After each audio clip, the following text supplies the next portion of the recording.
All right, guys, so a quick video today. Kind of quick video today. I'm introducing some properties of circles. So we're going to start with some definitions, some things that you need to know. I am going to give you this printout, but I want to label a few of these things so that you don't just have the definition, you have an example. So an arc is a portion of the curved edge of a circle. So like BH right here, that is an arc. GF, that is an arc. BD, that is an arc. Okay, now that's different than the line BD, the length there. So the arc BD would normally have a little arc symbol over the top, whereas that chord BD would have a straight line over the BD. So keep that in mind when you are doing these problems if it uses that notation. Okay, so those are called arcs. The radius, I'm not going to spend time there. It's from the center of the circle to the edge of the circle. So AG is a radius of the circle. AH is a radius of the circle. All right. Diameter, again, not a lot of time there. A diameter goes from one end of the circle to the other, and it goes through the center. So HD would be a diameter. Now notice I'm putting a straight line above the HD, not a curved line, because the curved line would represent the arc HD, but we're looking at the diameter HD. A chord is a line segment that goes from one edge to the other. Okay, so BD right here, that would be a chord. HD is also a chord because it goes from one side to the other. It's also the diameter because it goes through the center. So we would call BD a chord. We would also call HD a chord as well. All right. What else do we need to introduce you to? An inscribed angle is an angle formed by two chords. Okay, so an inscribed angle, if I take the chord BD and the chord HD, I get this angle right here. That is an inscribed angle. So I would label that, BDH. So BDH would be an inscribed angle. All right. And I don't really have any others on this picture. We'll come back to inscribed angles later. Now, a secant line is a line that goes all the way through the circle. So it crosses it in two different points. So FE right here, since it doesn't stop on the ends, that's called a secant because it goes through the line, it doesn't stop. All right. And then the last one, second to last, central angle. So a central angle is different than an inscribed angle because the central angle comes from the center. Okay, so HAG, this angle right here would be called a central angle. So we'll call that HAG. That is a central angle because it goes from the center. Okay, inscribed goes all the way across, central goes to the center. And then a tangent line is a line that touches the circle in one point. So this line up here that touches the circle at C, that is called a tangent line. And that point, C, is called the point of tangency. All right, so hopefully you're a little bit familiar with some of those words. If not, now maybe that helped you out a little bit. Now, using these new definitions, we are going to be doing a lot of math with circles and pictures of circles. Now, you should have another handout that looks something like this. It's called the Circle Theorems. If you're at home and need to print this off, you can. If you're in school, in class today, I'll give you a copy of it. But on this page, front and back, you have a whole bunch of theorems about circles. Now, I don't expect you to memorize all of these. These are something that I'm going to give you on the test, but what you do need to know how to do is take these theorems and apply it to solving a problem about a circle. Okay, so I'm going to highlight a couple of these theorems today just because they're ones that I really want you to understand. So the first one, Mr. McConnell likes to call this the Star Trek theorem because the picture of it, if you notice right here, looks kind of like the Star Trek logo. But what the Star Trek theorem says is that an inscribed angle is half the measure of the central angle. All right, so in this picture, I've got this arc right here. I have this arc. Now, the measure of that arc is the same as the central angle. That's what we learned before. The measure of that arc is 2a, and the measure of that central angle is also 2a. So I would say that that arc, I don't know, let's give it a number. Let's say that that is 60 degrees. So the arc and that central angle are both 60 degrees. Well, this inscribed angle right here is going to be half that amount. That inscribed angle is going to be 30 degrees. Okay? So you have an inscribed angle that's half the amount of the central angle, which you can use to do a lot of math. All right? What else do we want to highlight here today? An inscribed right triangle. I think this is kind of cool. So if I look at these two chords right here, I have an inscribed angle, right? This angle right here that happens to be a 90 degrees, and it matches this arc. Well, if you notice, that arc goes halfway around the circle. And that inscribed angle touches the endpoints of a diameter. And that means that this is 90 degrees because it's half of the arc. The arc is 180 degrees. The arc right here, this would be an arc of 180. So that angle is half of it, which makes it a 90. So if you ever have inscribed angle that touches the endpoints of the diameter, then you know that it's 90 degrees, okay? What else? The cyclic quadrilateral. If you look at opposite angles of a quadrilateral that's inside a circle, B and A are going to add up to 180. And C and D are also going to add up to 180, okay? Those angles are going to add up to 180. Bow tie. So this one, I don't like the picture so much. So I'm going to actually show you somewhere else this bow tie image. So here's something that's kind of cool about an arc. So looking at this image, I've got an arc right here that goes from A to B, right? Now, if you notice, I've labeled the central angle right here as 91 degrees. And I have two different inscribed angles. So the points are at different places on the circle, but they touch A and B. So it doesn't matter where my vertex of my angle is. What matters is that the endpoints are A and B for both of these. And if you notice, even though they are from different parts of the circle, the angles are the same. It doesn't matter where I put this angle. Because it goes from A to B, the angle always stays the same as this green one right here.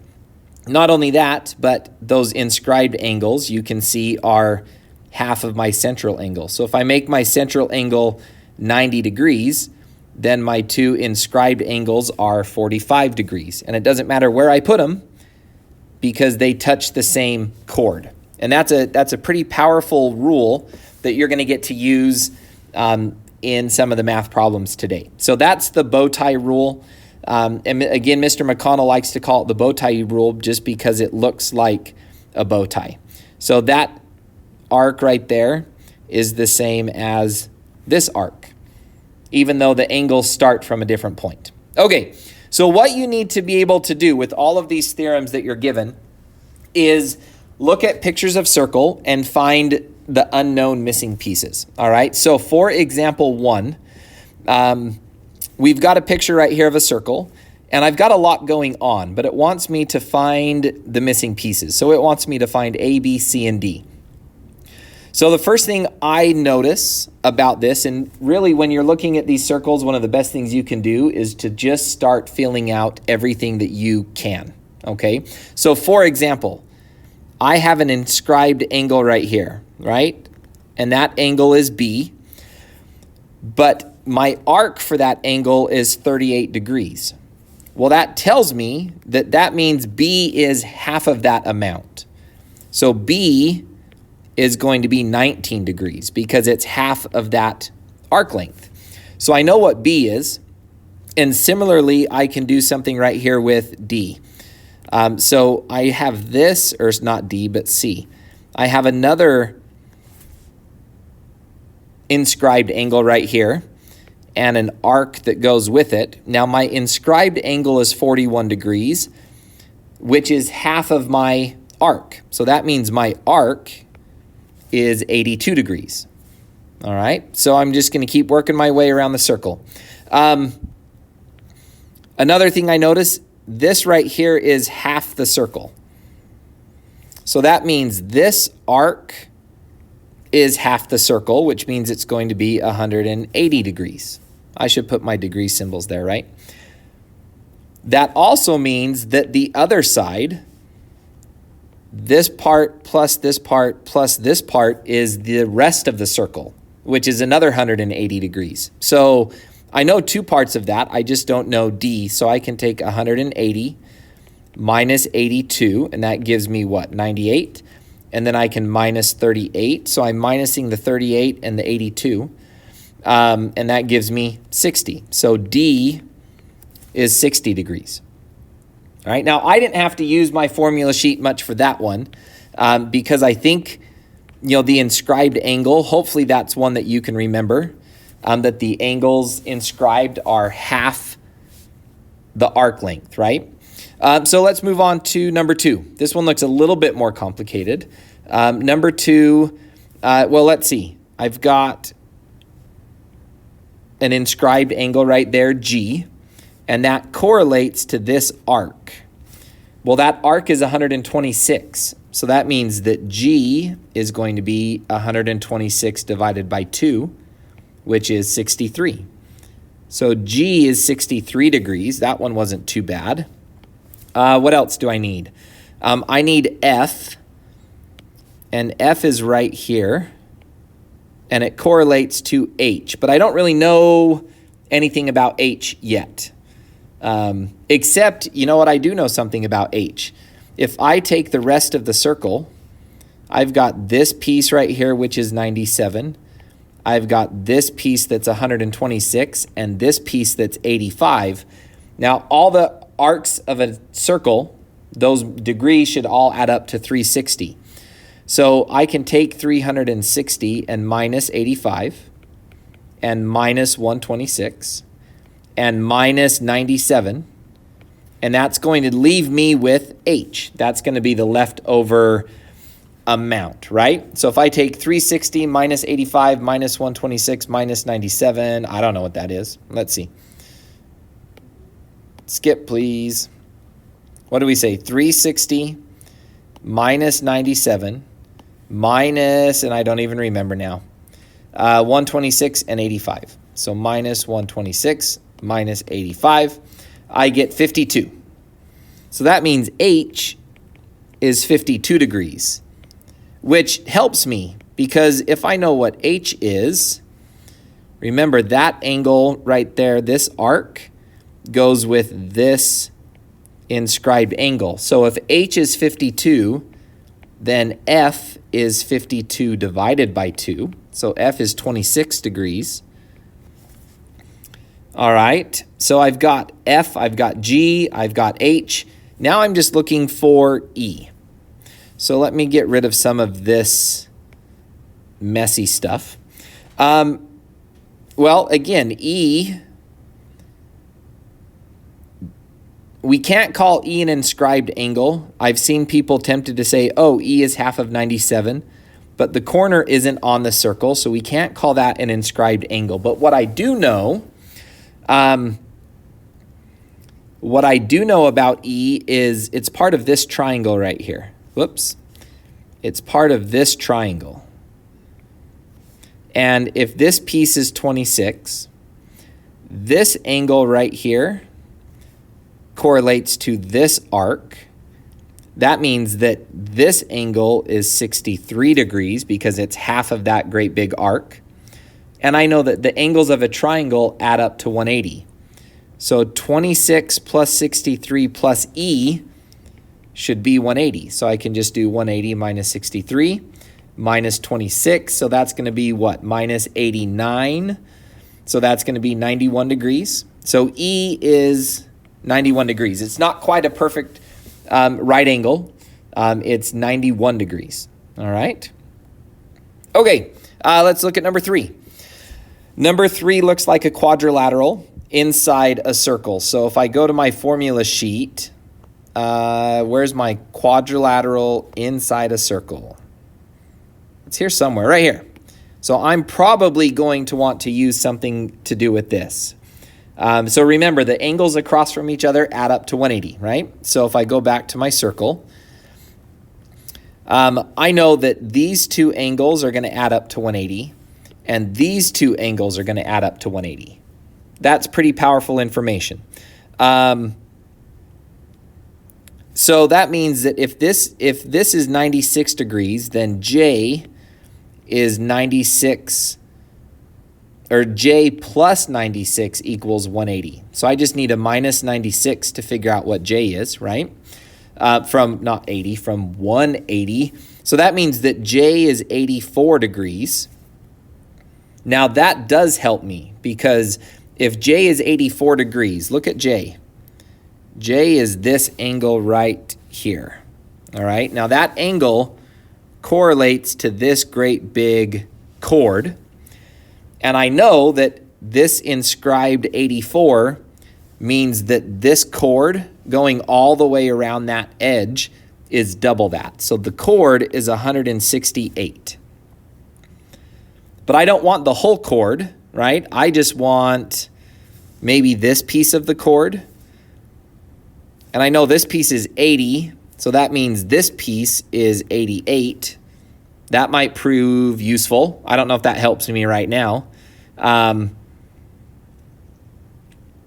Oh, it does, because if that's 88, then look, all the way around a circle is 360. So 88 plus this, plus this, plus this should equal 360. So if I do 360 minus 80, I get 280. And then minus 88, I get 192. And then minus 132, I get 60. So that means N is 60 degrees. Now I have some powerful information right there. Because if N is 60, now I can find K. Because K is this inscribed angle, which correlates to this arc. And I know that that arc is 88 plus 60. So that big arc is 148. So K is half of that. So divide that by 2. That means K is 74. And I know that these two add up to 180. So that means M is 106. Okay? So it's not always really clear what to do right off the bat. Sometimes you have to start putting pieces together and work your way around as you go. And you're probably going to use an eraser a whole bunch. You're not going to do very many of these in your head today. Okay, so I'm looking for P and I'm looking for Q. So looking at this picture, I see two things. I see that Star Trek symbol that Mr. McConnell likes so much, which tells me if this is 58 degrees, then this arc right here is double that. So that's 116 degrees. That's not what I'm looking for, but that might help me if I know that that arc is 116, which it does, because now for the first time, look, we have a central angle right here, Q. And if you remember, a central angle is equal to the arc. So if the arc right there is 116, then my central angle is also 116. Okay? So that helped me find Q. Now I just have to find P. So P looks like, let's see. I've got this angle on the outside that touches my circle in two places. So if I go to my formulas and I look for a picture that matches that. So let's find this one looks like it a little bit. That just tells me that this length and this length are the same. So that's not going to help. This one right here, total eclipse. There we go. I have an angle on the outside, and that angle is equal to 180 degrees minus A. And A is this arc right here. So 180 minus A. So if I go back to my picture, P equals 180 minus A. Well, what was A? Just this arc length right here, 116. So P is equal to what, 64 degrees? And from there, the pictures just keep changing, all right? So on your handout, you have a bunch of examples on the back. These are optional problems that you can work on that are definitely going to help you prepare for the test, but you also have an assignment on Math Excel. So on Math Excel, it is homework number 28, and it's going to use a lot of these rules that we've used today on these 4 examples. The hint, I guess the strategy today is start with what you know and find rules that help you find more information, okay, that are going to help you figure out other parts of the circle. And just like some of these problems like number 3, it wasn't really clear how 88 would help us in the beginning, but as we started working through the problem, all of a sudden 88 became very helpful to solve the problem. So just start looking for the pieces that you don't know, and those will help you find the pieces that you need to know. All right, so homework 28, bring your questions to class.